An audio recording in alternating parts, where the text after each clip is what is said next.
ఎంత ఘోరం అంటే నిన్న నేను పరామర్శకు వెళ్తే కనీసము ఆ జియో 46 బాధితులను అరెస్ట్ అయినటువంటి వాళ్ళని కలవనీయడం లేదు.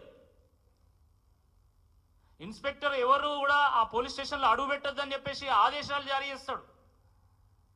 నేను నిరసన తెలిపి నేను స్వయంగా ఏసీపీ గారితో మాట్లాడిన తర్వాత మమ్మల్ని అలో చేసిన తర్వాత ఎక్కడ వాళ్ళ మీద అయినటువంటి గాయాలు బయటపడతాయో, ఎక్కడ ప్రజలకు వాస్తవాలు తెలుస్తాయో అన్నటువంటి ఒక భయంతో ఫోటోలు తీయొద్దు, వీడియోలు తీయొద్దు అని చెప్పేసి మా దగ్గర ఫోన్లు గుంజుకుంటారు. మీడియాను అలో చేయరు. ఇదేనా మీరు చెప్పినటువంటి ప్రజా పాలన అని చెప్పి సందర్భంగా నేను ప్రశ్నిస్తా ఉన్నాను.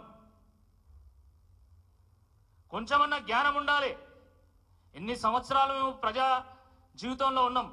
ఎన్నో సందర్భాల్లో మా కార్యకర్తలు కానీ సామాన్య ప్రజలు కానీ అరెస్ట్ అయినటువంటి సందర్భంలో మేము వెళ్తే పోలీసులు మంచి ఆహ్వానిస్తారు, మాట్లాడిస్తారు, మీడియాను అలో చేస్తారు, మా వాయిస్ను వినిపించేటువంటి అవకాశాన్ని మాకు కల్పిస్తారు.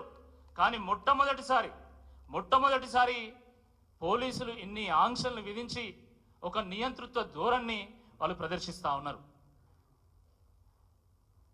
ఇనుప కంచెలను కట్టడాల ముందో భవనాల ముందో తొలగించడం కాదు, మీ మనసులకు ఉన్నటువంటి ఇనుప కంచెను తొలగించండి ముందు. మీ మనుషుల ముందు ఉన్నటువంటి ఇనుప కంచెను తొలగించండి ముందు. నిజంగా జాలి, దయ, హృదయము ఉంటే, కనికరం ఉంటే మీరు ఇలా వివరించరు. మీ మనసుకు ఒక ఇనుప కంచెను నాటుకొని ఈ రకంగా వివరిస్తా ఉన్నారు.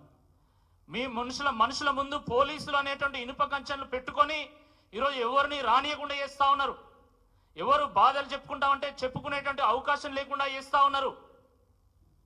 కాబట్టి మేము ప్రగతి భవన్ ముందు ఇనుప కంచెలు తొలగించమని మీరు గప్పాలు కొట్టడం కాదు. ఫస్ట్ మీ మనసులో ఉన్నటువంటి ఇనుప కంచెను తొలగించండి. మీ మనుషుల ముందు ఉన్నటువంటి ఇనుప కంచెల్ని తొలగించాల్సిందా ఈ సందర్భంగా నేను విజ్ఞప్తి చేస్తా ఉన్నాను. మిత్రులారా, ఇకపోతే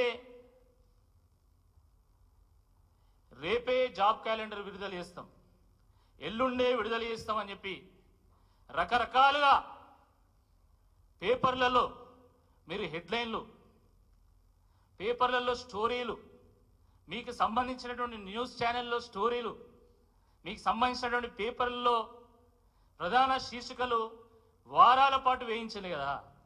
నిజంగా నిరుద్యోగ యువత అంతా కూడా ఎంతో ఆశతోని ఎదురు చూసినది, కొండంత ఆశతోని ఎదురు చూసింది.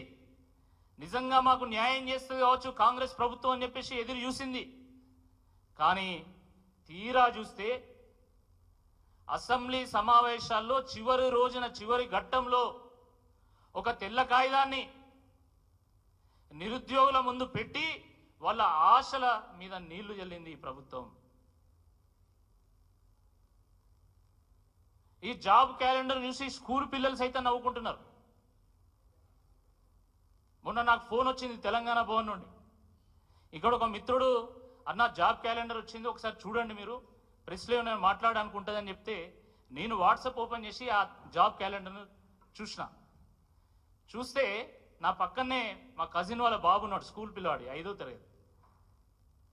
బాబా ఏం చూస్తున్నావు అంటే నేను జాబ్ క్యాలెండర్ చూస్తున్నా అన్నాడు. వాడు కూడా చూసిండు జాబ్ క్యాలెండర్. చూస్తే వాడు నవ్విండు. అరే ఎందుకు నవ్వుతున్నావు అంటే క్యాలెండర్ అంటే అలా డేట్ ఉండాలి కదా, డేటే లేదు, అది క్యాలెండర్ ఎట్లయితుంది అని అడిగింది.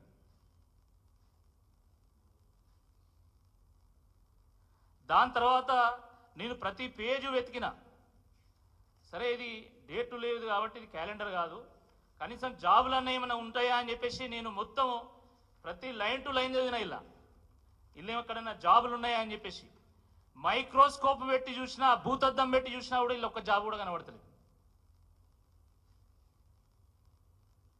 ఇది ఉద్యోగ క్యాలెండర్ కాదు,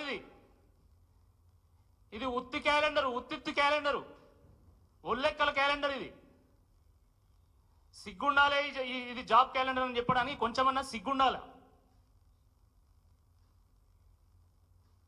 మైసూర్ పాకులో మైసూర్ లేకపోయినా కనీసం పాకు ఉంటుంది, మైసూర్ బజ్జీలో మైసూర్ లేకపోయినా బజ్జీ ఉంటుంది, బొంబాయి రవ్వలో బొంబాయి లేకపోయినా కనీసం రవ్వ ఉంటుంది. కానీ ఈ జాబ్ క్యాలెండర్లో ఇలా జాబు లేదు, క్యాలెండరు లేదు.